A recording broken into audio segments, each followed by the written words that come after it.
The 1.13 pre-releases are here, so that means that 1.13 is just around the corner, and there's a few updates, so let's check them out.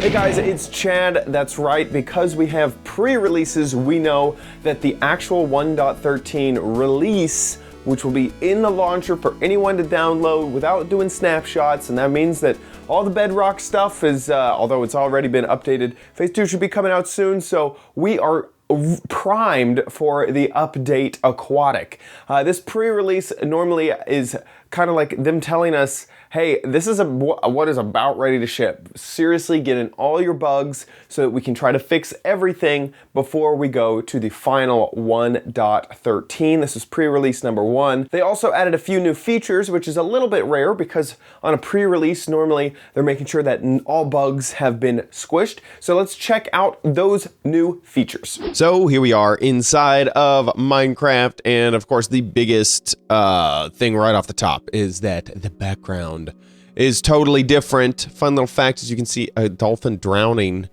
right there. He needs to come up for air, poor little guy.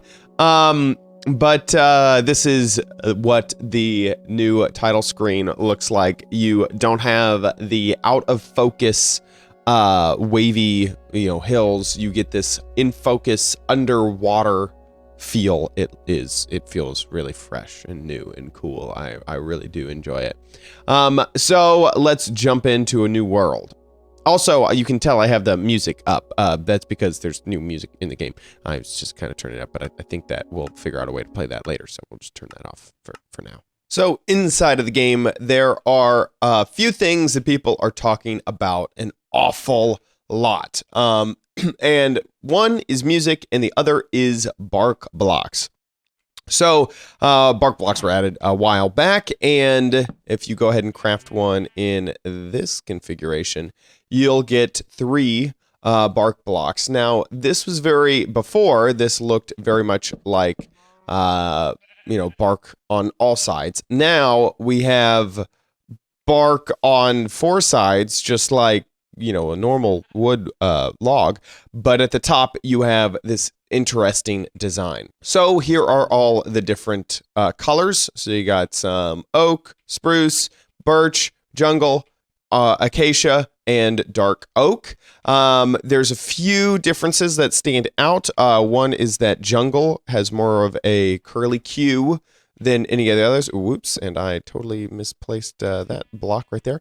And that acacia looks an awful lot to me like gravel, if you're building a pathway with stone and cobblestone and stuff like that, this looks, well, okay, you know what, now that I put it down, that does, it looks a little bit like gravel, but no, the color is not quite the same. Okay, well, that proves me wrong live. Now, you cannot rotate these like you can the glazed terracotta. So in this, you can see the curly Q kind of ends pointing downwards. If I try to rotate myself, it doesn't change anything. The texture is always the same. But you can place them. This was changed a while back, that you can kind of place them so that the texture does move along the side, just like that. Now, this hasn't changed anything. My first impression was that they would have switched bark blocks up here in these massive trees, but they haven't, because it's a craftable item. So there's no natural generation of these bark blocks, but you can use them in your builds. Now, I will say this: if you're not watching Reddit or following along on Twitter, there's a lot in the community that doesn't love these as much because they enjoyed the fact that you could get a block with only the bark texture on all sides. We've seen this in modded worlds and things like that. So they were really excited to use that. But now with this change, that gives you different capability. It's still cool capability. It's just different. And it has removed the ability for bark on all sides. I'm kind of in the middle. It does seem like there would be use for a block with bark on all sides and not this texture, but this texture is way cool. I like all of these. These are really, really useful. This almost looks like andesite in a way.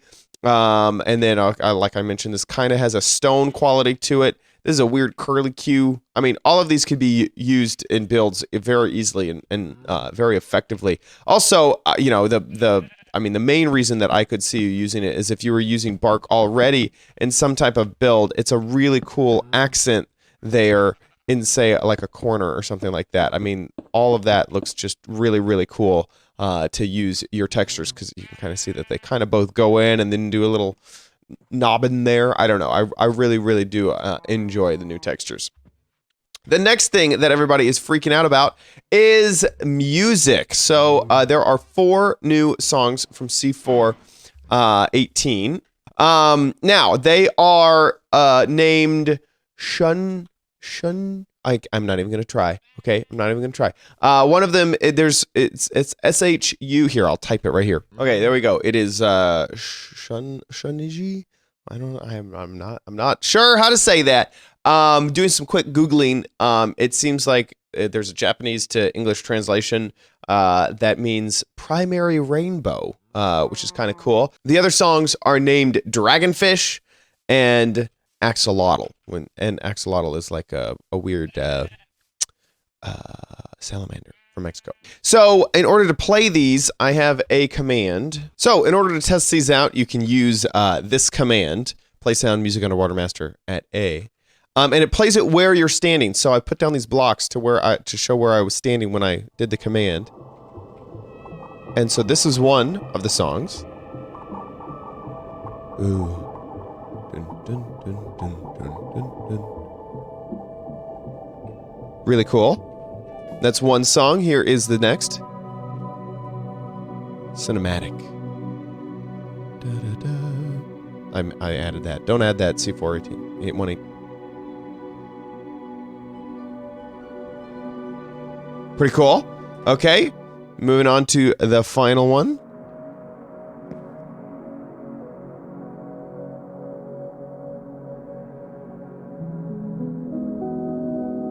I like them. I like them a lot. So those are the 3 songs. Don't ask me which one is which, because I can't tell at the moment. But really, really cool that there is some new music. And I was just actually wondering that the other day. Like, I wonder if they're ever going to add new music into the game. So really cool. They all seem very aquatic themed, which I love that everything is matching, you know, the update aquatic theme very, very well. And we just walk away from that music, which is also really, really cool. Another really nice thing is that if you have a command block, by the way, still to this day, I get questions. How do I get a command block? /give yourself a command block. You have to have cheats enabled, and then you get one. It's not in the creative menu or any way to craft. So now you can see that you can easily tab complete. So let's do exactly what we did before, which was play sound, music, and whoops, no, not that. Where it has to be music. Oh, no, not Minecraft. Music. There we go. And then it is dot underwater. There we go. So now we can tab complete that. Master at A. And no space. Otherwise, it screws it all up. So then you are done. Go ahead and find a way to power that thing. And it has started already. It just kind of starts a little bit quiet. There you go. You can kind of hear it in the background. Playing. So I think that is fantastic because I am a tab complete snob. I love to tab complete stuff all the time. So it's fantastic that now you can do that again in command blocks because I use tab complete all the time. What do you guys think of the bark blocks? Do you feel like this is something that they should revert back to how they used to be, so there's bark on every single surface? Or do you love the new texture so much that you don't want anything to change? Let me know in the comments down below. Thanks so much for watching this episode of OMGcraft. If you enjoyed it, please give this video a like. Please make sure that you subscribe to the channel for future tips, tricks, tutorials, and spotlights here on OMGcraft. See you next time. Bye.